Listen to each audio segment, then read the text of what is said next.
What's up, everybody? Matt Gajewski here, back again with the Awesemo Fantasy Football channel, continuing our discussion of NFL draft prospects ahead of the 2022 NFL draft. And today we are going to be talking about Liberty's Malik Willis. But before we get started, make sure to hit that thumbs up button, subscribe to the channel, and hit the notification bell so you know when this and all other content goes live.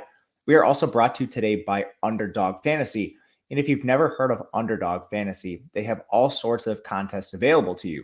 From best ball drafts, live drafts, to pick'em contests, you can win up to 10 extra entry fee. If you use the promo code Awesemo, you are going to get a match deposit bonus up to $100. So make sure to check out Underdog Fantasy today.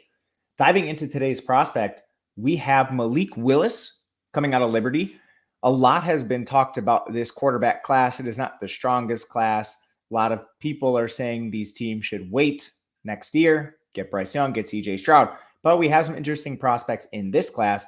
And today, Malik Willis, we're going to start with just the size and physical profile for Willis because he's much different than most of the other signal callers in this class. He's 6'1", 219 pounds. And you can see he doesn't have any testing numbers, no 40-yard dash, no vertical jump. That's because he has, I don't want to call it Lamar Jackson level athleticism. He's much bigger than Lamar Jackson, but a lot of what he does comes on the ground. He's a phenomenal rusher, and we've seen that over multiple seasons now in college football. He actually has over 875 yards rushing in back-to-back years as a starter for Liberty.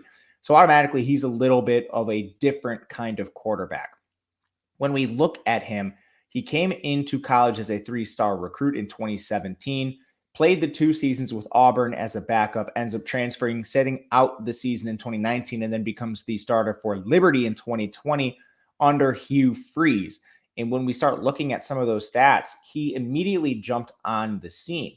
In 2021, which was his best season as a passer, he completed 61.1% of his passes for 8.4 yards per attempt. That totaled 2,857 yards for him, a 27-12 touchdown to interception ratio. But he was also very good in 2020, where he completed 64% of his passes for 8.5 yards per attempt. It was just on fewer attempts overall because of the COVID-shortened season. From an efficiency perspective, he's done a lot. His average time to throw is last in this class, which is a little bit concerning. But when you pair that with his ADOT, which is 11.7, it makes a little more sense. He's a guy who was asked to push the ball downfield more than some other signal callers in this class. So naturally, his time to throw is going to be a little longer. He also had one of the worst pressure to sack rates in college football, which was surprising in this class. Only Sam Howell took more sacks on dropbacks where he was pressured. That's going to be a concern at the next level. He's a guy that already relies on a lot of his mobility, so seeing him take so many sacks is a problem here. Overall, there is a lot of projection with Malik Willis. It's not just, okay, his offense was asking him to throw downfield, but he was also running a rudimentary offense by NFL standards. He's holding on to the ball a lot, so his decision-making is certainly going to have to speed up, but he's playing at Liberty. And when we look into the game logs, there's not very many quality opponents. We're talking this season, he played Campbell, Troy, Old Dominion, Syracuse. He completes 74% of his passes for 205 yards in that game. But then UAB, Middle Tennessee State, Louisiana Monroe.